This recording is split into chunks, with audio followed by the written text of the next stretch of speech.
je suis venu comme ça à poil, je vais dire. Je n'ai rien préparé. Je sais que je dois parler, donc, je dois parler d'industrie créative. Et hier, ça m'a poussé dans les abysses. Tu vois, j'ai vécu avec les poissons translucides, phosphorescents, qui vivent dans le soufre, si tu veux. Quand j'ai entendu parler effectivement d'industrie créative, ça m'a poussé dans quelque chose d'incroyable. J'ai regardé sur le net et j'ai vu qu'il y avait très peu de gens qui mettaient ça en contradiction. Je sais que je dois parler de médiation, je sais que je dois parler des paracommandas, je sais que je dois parler un tout petit peu de moi pour que vous puissiez vous situer, et j'ai entendu dire qu'il fallait un titre.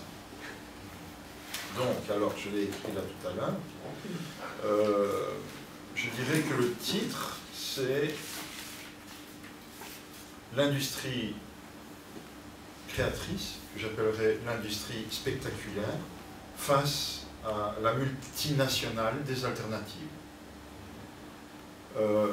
Dans la multinationale des alternatives, je pense que se situe notamment notre ami, et puis d'autres encore, c'est-à-dire des gens qui cherchent autre chose que la situation dans laquelle nous sommes arrivés, où on dirait que pour des questions spectaculaires, nous n'avons qu'une seule possibilité.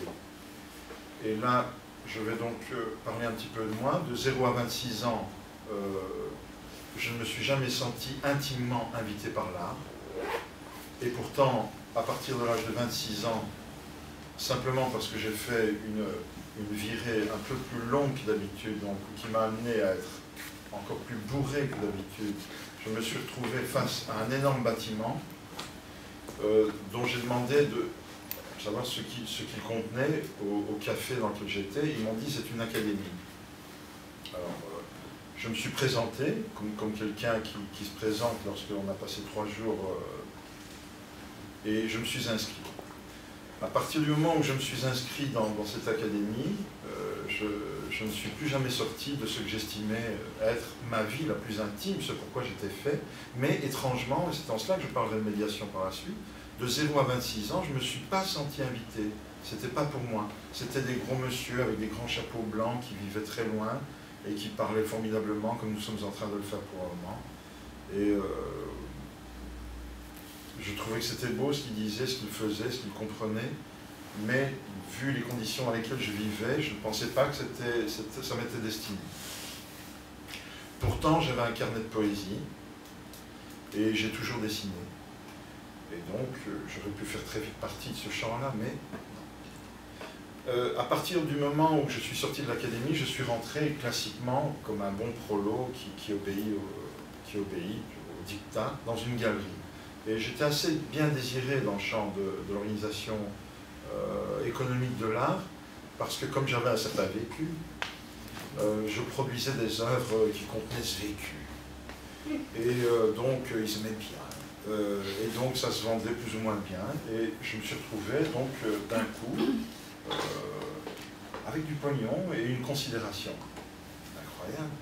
Sauf que, à l'intérieur des galeries, dès que j'avais fini de parler avec ceux qui me produisaient, j'avais de l'aérophagie. Donc ça m'inquiétait. C'est-à-dire, j'étais vraiment gonflé d'un gaz qui devait bien sortir. Et que je n'osais pas le sortir dans ce genre de milieu, vous imaginez pas. Et je vais vous expliquer, un jour, très réellement, quelqu'un est venu avec une Porsche, se garer en double fil comme il se doit, rentrer dans la galerie, désigner 3 pièces, parce qu'on appelle ça des pièces, qui fonctionnent, n'est-ce pas, vous connaissez la sémantique, des pièces qui fonctionnent, organisées par des curateurs, qui disent que la stratégie a fonctionné, et que ça veut dire qu'il veut acheter 3 pièces. Il a fait comme ça, et j'ai voulu lui parler, moi, grand prolo, ah, merci monsieur, et le galeriste m'a dit, il ne veut pas parler aux artistes. D'où l'aérophagie, parce que l'idée de l'art, c'était quand même, j'imaginais, une conversation. L'idée de créer un lien, faire quelque chose, on ne produit pas des objets uniquement pour que quelqu'un vienne en double fil dans sa Porsche faire ça. Et le pire de tout, c'est que je ne lui ai pas mis mon poing dans la gueule. Et que j'ai laissé partir les œuvres, Et donc je suis rentré dans la compromission, comme nous tous, depuis un certain temps. Enfin, pas vous, mais moi en tout cas à cette époque. Et donc, ça m'a paru brutal, beaucoup plus brutal que... Moi, je croyais que l'art, lorsque je l'ai découvert, c'était de l'or pur. Vraiment, de l'or fin et pur. Vraiment. Et que ça pouvait sauver le monde, que ça va changer le monde. Que ça doit changer le monde. Mais lorsque j'exprimais ça à ceux qui produisaient les choses comme moi, ils disaient... J'avais pas encore compris ce rire des gens subtils, intelligents, qui, eux, avaient commencé à intégrer le processus de ce qu'on appelle professionnel. Ils étaient des professionnels. La première fois que j'ai vu un professionnel, moi aussi j'ai ri. Je me suis dit, tiens, c'est marrant, c'est comme si on disait de Rimbaud, t'es un professionnel, tu aurais pissé dessus. Bon, Arthur, viens plus ici. T'es professionnel, toi? Eh bien, je sais pas moi, Artaud. Antonin. Il aurait fini. On était atterrés. Pourtant, maintenant, si on ne s'estime pas des professionnels, c'est grave. C'est-à-dire le rire que je vous décris et qui nous blesse tous les jours, mais vraiment très intimement, qui nous fait saigner, tu vois, ce rire cynique que nous portons à nous-mêmes parce que nous sommes dans des systèmes qui ne nous conviennent pas, d'où les industries. L'industrie, ça contient quand même de la productivité. Ça contient de l'efficacité. Et nous, j'imagine que c'est le contraire. J'imagine que nous parlons de maturité, d'amener les choses à maturité. T'imagines, tu sors maintenant, tu vas dehors et tu demandes aux pommes d'être mûres.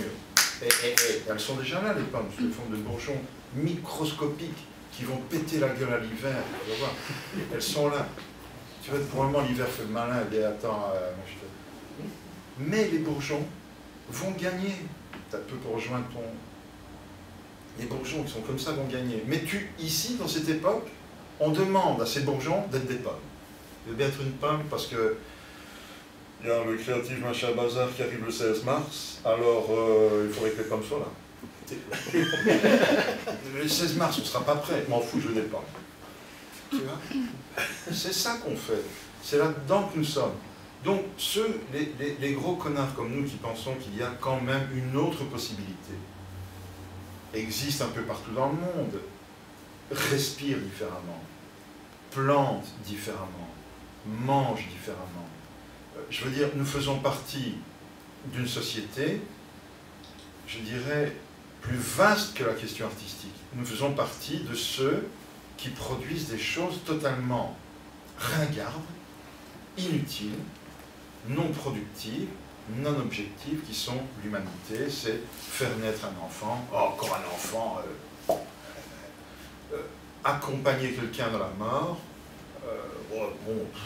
5 minutes avant, avec une grande intensité, être à côté de quelqu'un qui va disparaître dans 5 minutes, et passer son temps à cette connerie.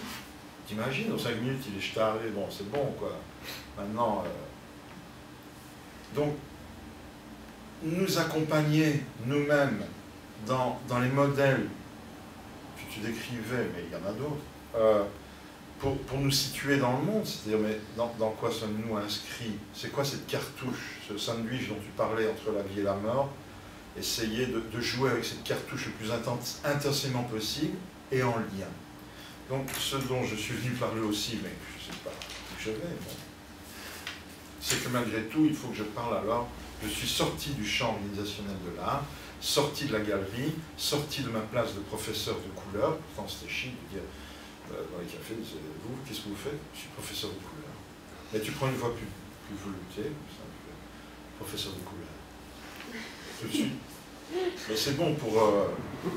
maintenant, je suis avec quelqu'un depuis longtemps, mais je veux dire, à l'époque, quand je vivais seul, c'était professeur de couleur.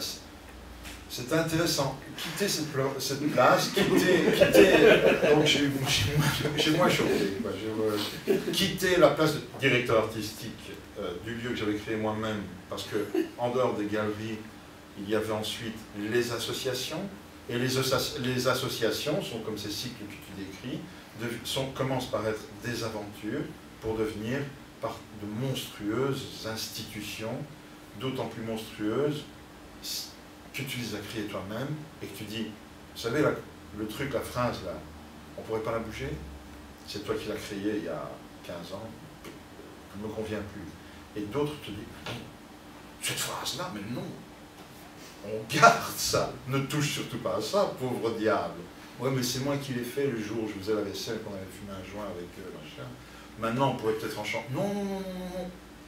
On institue ça, on peut toucher à rien. Donc, il a fallu se barrer et vivre une vie de paracommandard. Donc, paracommandard, c'est donc une administration, si vous voulez, une communauté d'individus qui saute sur toutes sortes de réalités. Avec ce qu'ils savent faire le mieux. Et donc, évidemment, en collectif, puisque nous sommes chacun capable de faire des choses, mais pas tout. Et pour produire un événement artistique, puisque c'est quand même ça que nous faisons, paracommandard, il faut être dans une constellation, je dirais, dans un biotope, où des gens savent se comporter avec l'institution, parce que nous ne sommes pas hors de la société, avec le cadre juridique, parce que nous ne sommes pas hors de la société, avec le cadre économique, parce que nous ne sommes pas hors de l'idée qu'il faut bouffer, avec, etc., toutes les différentes choses qui tournent autour de la production d'une œuvre d'art. Les paracommandards ne sont pas non plus hors de la société, ils sont associés potentiellement et ponctuellement à des institutions ou à des associations, mais ils n'ont pas les deux pieds dedans. Bon, je ne vais pas rentrer dans les détails techniques, ça se travaille par une triangulation, le projet tout en haut, à gauche du triangle, les paracommandards comme outil, je dirais, opérationnel, et à droite du triangle, l'outil de diffusion, celui qui va recevoir potentiellement ce que nous allons créer. Lorsque vous avez ce triangle, vous faites deux barres qui descendent, une barre c'est l'agenda, dans quel temps nous allons le faire, et l'institution doit se comporter dans le temps de l'industrie. Voilà, dans le timing que je vous décrivais, on négocie tout ça ensemble. Le fait que nous soyons trois nous permet de négocier mieux qu'en couple, nous avec l'autorité. Et l'autre ligne qui descend, c'est le cahier des charges. Il faut tels éléments objectifs pour réaliser la chose que nous nous sommes dites que nous réalisons. Alors je travaille avec le Théâtre de Namur, je travaille avec des structures qui sont à Liège qui s'appellent les ateliers d'art contemporain, je travaille avec les indignés, je travaille avec toutes les structures, et quand je dis je, c'est les collègues qui sont là avec moi aussi. Nous travaillons avec toute personne, je dirais, qui d'une certaine façon arrive à se poser la question d'une alternative. Comment peut-on faire autrement ce qui potentiellement nous est imposé pour toutes sortes de raisons? Je ne vais pas rentrer dans le détail, tout le monde l'a bien exprimé. Moi, je l'ai décrit d'une manière plus intime, c'est-à-dire, on était là pour faire de l'art, et à un moment donné, on se retrouve face à une situation où, réellement un artiste, c'est quelqu'un qui s'est prouvé qu'il a été acheté par telle personne, qui elle-même est une personne, pas n'importe laquelle, c'est une personne qui a une notoriété, vue dans tel contexte, c'est-à-dire donc dans un lieu qui est connoté comme étant important, commenté par telle personne, et pas n'importe quelle personne, une personne qui a commenté d'autres personnes qui sont dignes de commentaires, etc. Et si tu n'as pas ces trois éléments-là, tu n'es pas un artiste. Alors évidemment, beaucoup de gens font semblant que ce n'est pas important et qu'on peut se créer nos propres trucs, mais que, etc. Mais non. Enfin, pour ce qui me concerne, à l'époque où je suis né, si ce n'était pas pour être Mick Jagger, ça ne valait pas. Moi, je voulais être connu du monde entier, que tout le monde me connaisse. C'est comme ça qu'on a été éduqués. Et puis on a fait semblant, ouais, mais bon, s'il y en a un peu de moins qui me connaissent, c'est pas grave. Et puis pour finir, on est connu de personne, on se dit, bah ouais, mais ça c'est plus que toi, parce que être connu de personne, c'est être inconnu de 7 milliards de personnes. Et toi, tu es connu de combien de personnes? 1 million de personnes. Moi, je suis méconnu de tout le monde. C'est beaucoup plus. Alors on est tombé dans des trucs un peu starbés, on se ment complètement. Donc l'idée des paracommandards, c'est de faire en sorte que nous nous déplacions jusque jusque la notoriété, c'est-à-dire jusque là où les gens se trouvent et qu'on puisse voir, parce que nous sommes déplacés, pour qu'on voit dehors directement du producteur au consommateur ce que nous produisons.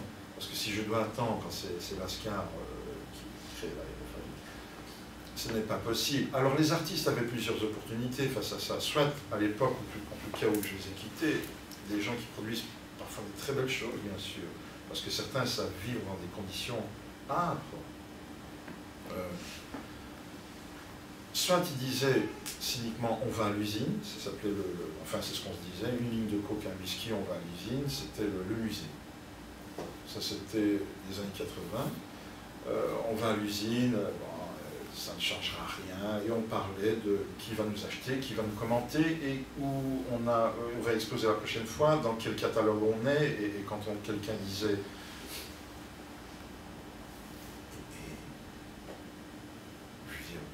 vu hier à la télévision, par exemple au hasard, on avait vu Ronald Reagan. Dans un silence comme ça. Putain, il est lourd comme mec. C'est simplement d'évoquer le fait qu'on avait élu celui qui nous a foutu potentiellement dans la merde. Tu voulais évoquer une question politique, mais t'étais ringarde, c'était très dangereux. Il fallait faire attention, il fallait se comporter correctement, surtout ne pas évoquer des choses du domaine social, du domaine de la politique, du domaine de la philosophie. Si tu n'étais pas correctement cynique, tu étais exclu. Donc ça c'est une première dimension. Il y a ceux qui donc entraient en cynisme pour se protéger, je comprends. Ceux qui entraient en dépression totale, qui se mettaient probablement du gris en dessous des yeux pour dire putain c'est dur, tout ça, donc tu avais ceux-là. Tu avais ceux qui étaient les professionnels et qui ne questionnaient rien, et sont apparus alors ceux qui carrément étaient, je dirais, des néo-punks, qui faisaient bien plus peur que les punks qui sont de ma génération. On essayait de se mettre une épingle à nourrice dans une infection comme ça pendant 15 jours, mais les vrais, vraiment des punks impressionnants, ceux qui disaient quand tu essaies d'être original, tu essaies de contrer la société. Moi, je me comporte comme on me demande, et puis voilà. Grâce à ça, regarde, j'expose partout. Je ne questionne pas cette chose-là. Je ne questionne pas ça. On ne questionne pas. C'est un vieux truc de l'originalité, le questionnement et tout ça.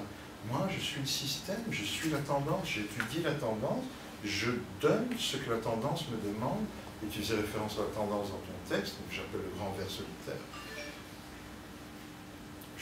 Je me comporte comme la tendance, comme les punks disaient, je suis le mur que vous avez construit. Je suis le mur que vous avez construit pour faire peur aux parents. Et ils disent, je me comporte comme la tendance. Et regarde, grâce à ça, je mange des choses que tu ne mangeras jamais. Je voyage dans des pays que tu ne verras jamais. Je rencontre des gens que tu ne verras jamais. Donc qui est-ce qui a raison? On était attaqués aux gens qui avaient raison de ne pas affronter des systèmes qui nous déshumanisent. Et ces gens avaient de la notoriété. C'est très bien, il fait des trucs, je m'en fous. Franchement, c'est très très bien. Mais dans toutes ces choses-là, donc pour ici et maintenant, pour nous aujourd'hui, l'idée c'est, je dirais, chaque fois que quelqu'un pense qu'il a trouvé une possibilité de le faire autrement, il doit à la fois le faire bien sûr pour lui-même, tenter de le transmettre, et c'est en cela qu'on en arrive à la médiation. Je vais parler de la médiation. Ouf, alors la médiation, c'est ce qui m'est apparu pour finir. Alors là, quand j'ai parlé de médiation, vous imaginez les gens que je vous ai décrits tout à l'heure, quand tu parlais déjà de politique, tu parlais de mon avocat, ils se disaient mais de quoi tu parles, on s'en fout. Quand tu parles de médiation, là ils se disent, là ça c'est carrément Henri Dez et Chantal Goya en une seule personne. Il faut carrément essayer de l'éviter, on va attraper sa maladie. Mais la médiation me paraissait comme la transmission. Les jésuites, il paraît qu'ils en ont élu un, l'ont compris. C'est potentiellement le seul lieu par lequel on peut encore être subversif si on pense qu'il faut réellement pouvoir faire quelque chose de subversif. Et je pense que l'art, dans son essence, ne peut être que subversif. La société n'étant pas finie, étant en mouvement, la société permettant que des gens meurent de faim, meurent de soif, soient dans la rue pour le moment, et tout ça, c'est insuffisant. Donc, j'imagine qu'on se projette dans quelque chose de mieux fait, et que donc, bon, ben voilà, c'est une chose qui me paraît naturelle. Donc, évidemment, l'art ne peut être que revendiquant cela, à bouffer pour tout le monde, à boire pour tout le monde, à toit pour tout le monde, un peu moins de rapacité, un peu plus d'amour, de fric et de considération.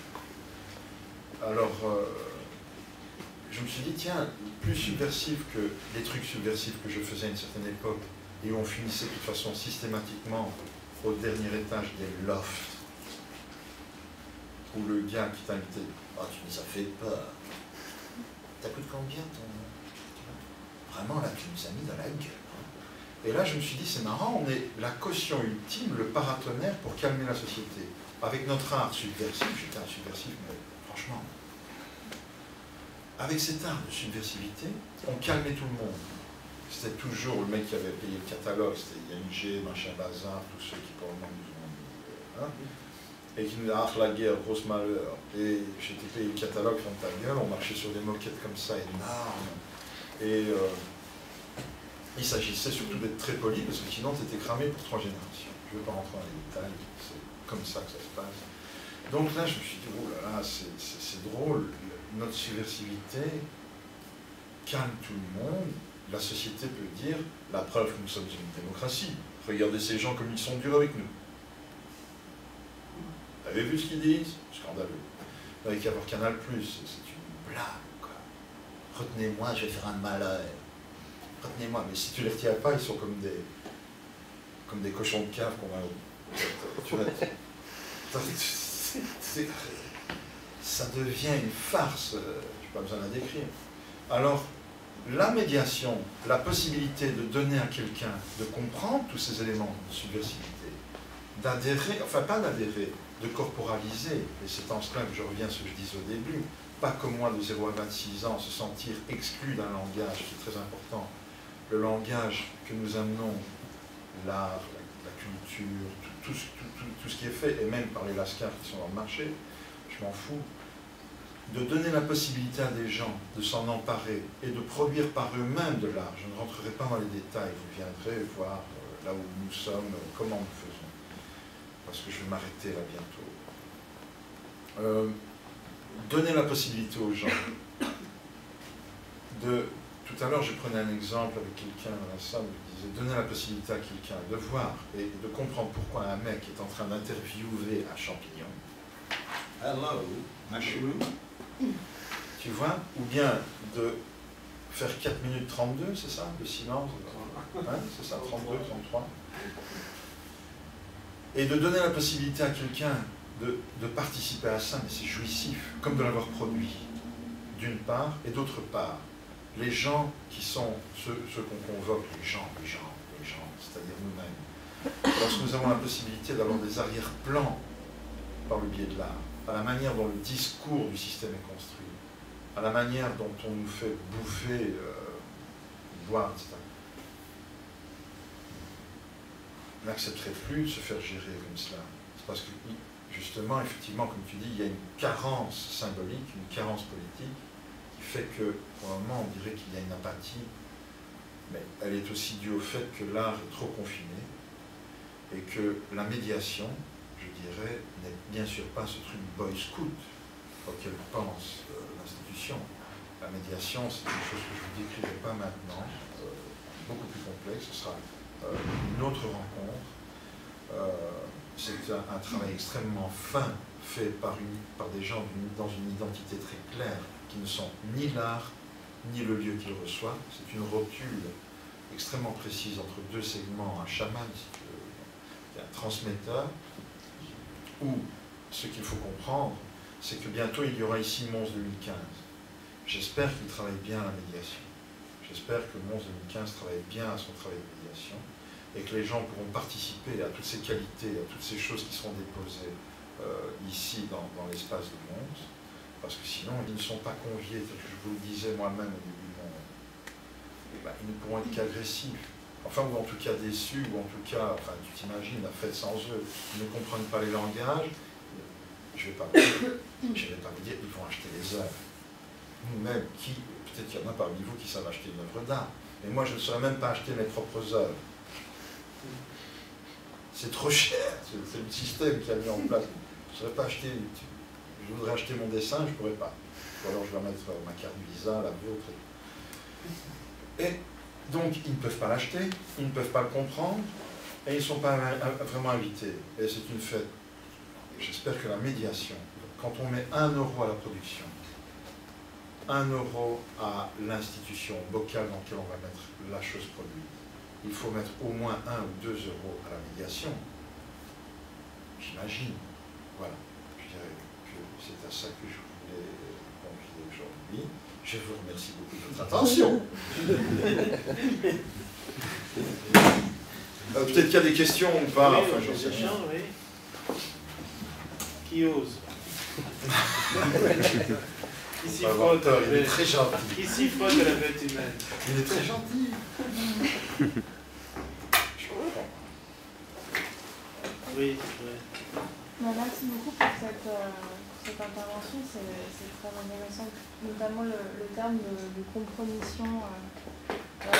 En tout cas, moi, en tant que jeune, j'ai à peine 25 ans et je me dis, bon, bah, j'entre sur le marché du travail potentiellement, où je me suis frottée aussi aux galeristes à la FIAC et j'ai eu envie de venir. Et je me suis dit, bon, bah, où est-ce que je suis dans cet environnement-là? Pour moi, c'est aussi une force de vie que l'art ou que les pratiques artistiques. Et en tout cas, c'est vraiment difficile pour te dire quelles sont les possibilités d'action, parce qu'il faut forcément travailler avec des gens. Et en tout cas, je suis heureuse de vous rencontrer aujourd'hui et de voir qu'il y a d'autres choses qui se font. Enfin, je suis en tout cas curieuse de voir comment vous opérez.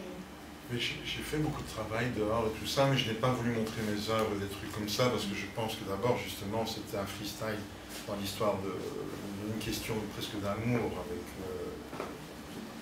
Mais alors, pour ce qui concerne la question que tu poses, donc c'est... tu peux venir avec paracommandaire. Bienvenue, c'est-à-dire l'administration paracommandaire, c'est une chose très simple. L'administration des paracommandaires, c'est 3 questions. On s'administre comme ça, c'est qui sommes-nous ensemble? Donc ça c'est la réunion, tu vois.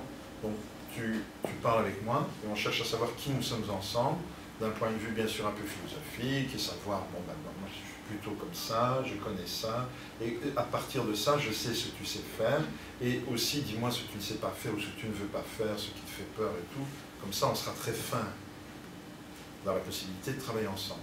Parce que c'est un travail, c'est une entreprise, paracommandaire. La deuxième question, c'est comment paye-t-on le gaz? Voilà, c'est ça ma question. Donc, on cherche toujours, évidemment, comme nous sommes, bien sûr, dans une forme d'activisme, enfin maintenant, même ma mère est activiste, donc, bon, mais une forme d'attaque du système, c'est notre travail d'être là-dedans. Et moi j'ai 3 enfants, j'ai une vie banale par ailleurs, je dirais, enfin banale, extraordinaire, je dirais. Et il faut que... C'est cher de vivre dans cette époque. Donc nous ne sommes pas comme ça des oiseaux décapités qui n'ont pas trop de balles et qui vivront des anges. Nous ne sommes pas des anges. Donc on réfléchit très fort à la question de comment on gagne notre vie. Et comme on est malin, parce que tu as fait des études, tu as fait Sciences Po, toi. Sciences Po, c'est ça, si je peux dire.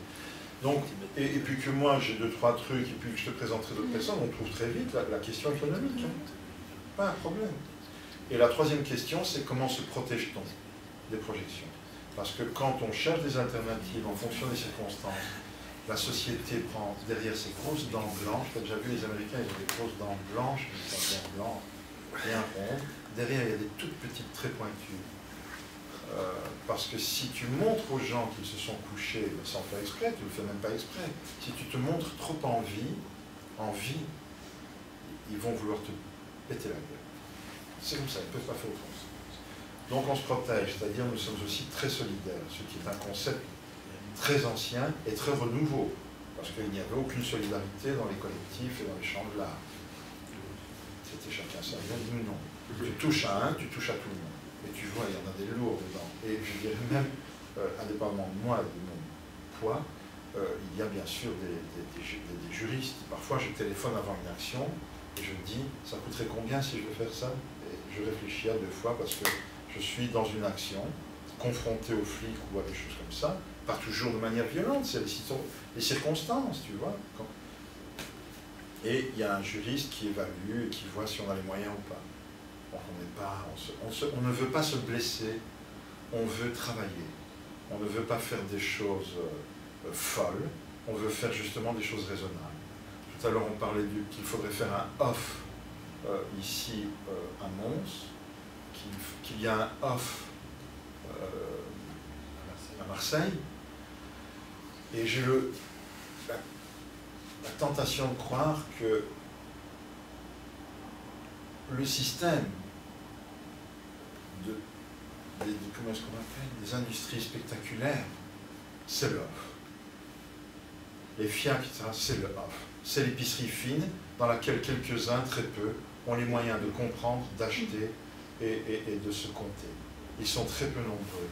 Et nous sommes le in, exclu, c'est-à-dire l'humanité, c'est le off du système, si tu veux. Mais nous sommes quand même plus nombreux que ce petit off de ouf, cette oligarchie, quoi. Hein, le 1%, disait-on à New York, c'est le off. Mais pour le moment, ils ont toutes les jugulaires. Ils ont tout le système sanguin. Bon, ben on verra bien, chaque chose en son temps. Mais en tout cas, il y a de l'espoir à faire autrement. Et on a de plus en plus de gens qui ne nous trouvent pas fous. On n'est plus dans les années 80 où quand tu évoquais quelque chose, il y avait ce fameux truc qui te blessait, tu disais bon alors, il fallait se rendre cynique, tu vois. Ouais, je m'en fous, je m'en fous. Puis tout le monde le soir pleurait, oh, qu'est-ce que je vais faire pour supporter. Mais on n'est plus là-dedans, on commence à comprendre, il y a de plus en plus de gens qui sont d'accord de réfléchir à des alternatives, à avoir une vie décente, où on gagne de l'argent, en pratiquant, en ne se blessant pas, en n'étant pas dans une hystérie d'agenda incroyable, etc. Il y a des possibilités. Mais je ne veux pas... on aura l'occasion encore. Voilà. D'autres réactions? Merci. Moi, je vais juste insister aussi sur peut-être la dimension citoyenne et artistique qu'il peut avoir par rapport à ce genre de propos, et pour lequel aussi moi j'ai vraiment envie d'adhérer. Et, donc voilà. On va donner carrément notre fonds de commerce, la créativité, comme ça on en aura vraiment fini avec nous. Dès qu'on donnera les briques, disais-tu, de comment on produit de la créativité à ce système fonctionnel, productiviste, rationalisant, scolariste, etc., mais on est taré à les donner, parce que c'est simple de donner comment on fait la créativité. C'est simple et complexe.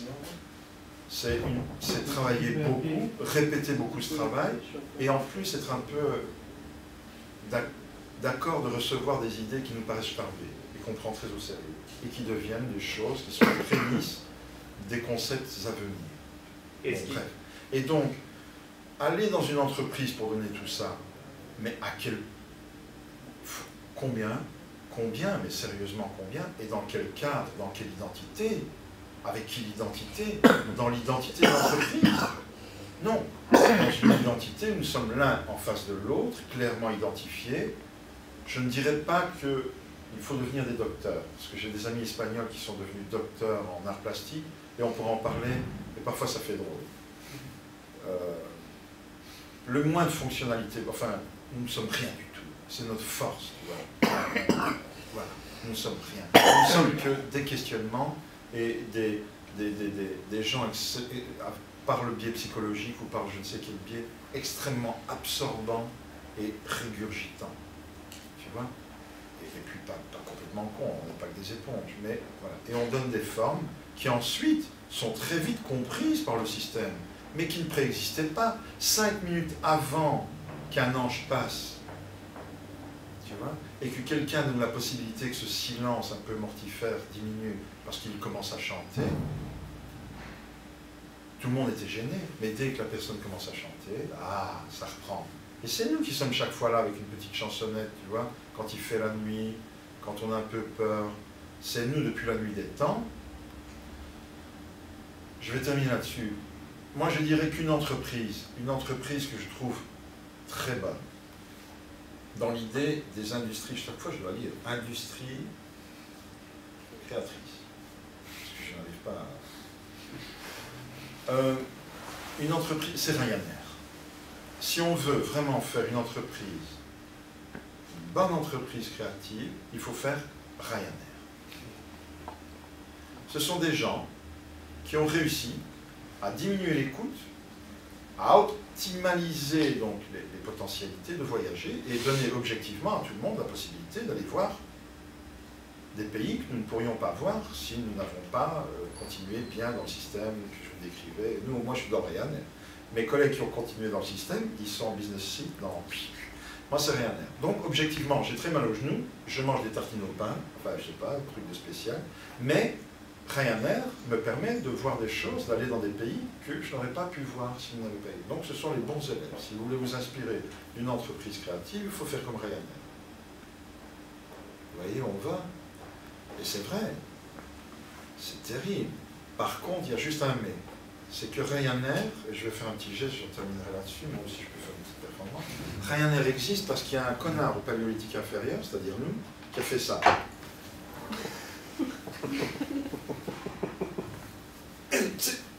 Il a essayé de voler, il s'est dit, il a eu besoin de la nature, il s'est dit, c'est quoi ce truc-là? Il a vu les oiseaux, il a été sensible à la nature, il a voulu voler, et puis on en est arrivé évidemment à Ryanair.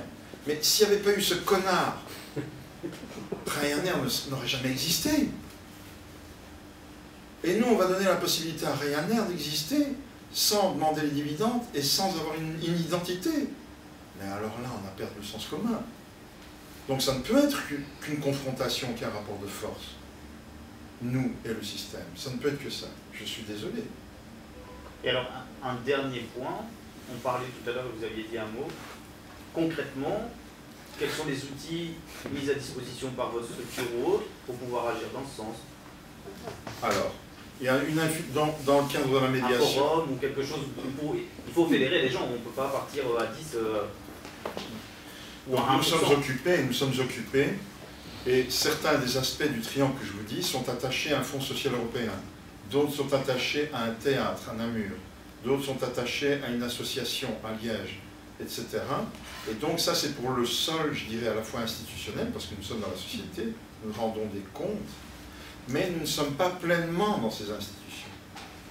Nous avons un collectif qui n'a pas de statut juridique pour justement rester bien libre à toutes les frontières, dans lequel nous venons avec ceux avec quoi tu viendrais, ou ceux avec quoi viendrait Valérie, Bob, ou n'importe qui ici, pour tenter de produire un projet, une réalité qui va se montrer aux autres et qui contiendra son dossier, budget, cadre juridique, etc. Je ne sais pas si ça répond à ta question, mais ça on en parlera parce qu'il faut que les autres interviennent. Et ici, moi je ne veux pas prendre monopoliser. On peut encore en parler, non, mais il y a des choses très, très objectives qui se font, tu vois, avec... bon, mais c'est trop vaste pour... ici, c'est un petit aperçu d'une possibilité d'alternative, et pour le reste, on aura l'occasion de se voir, et surtout, je veux entendre Valérie. Fort bien.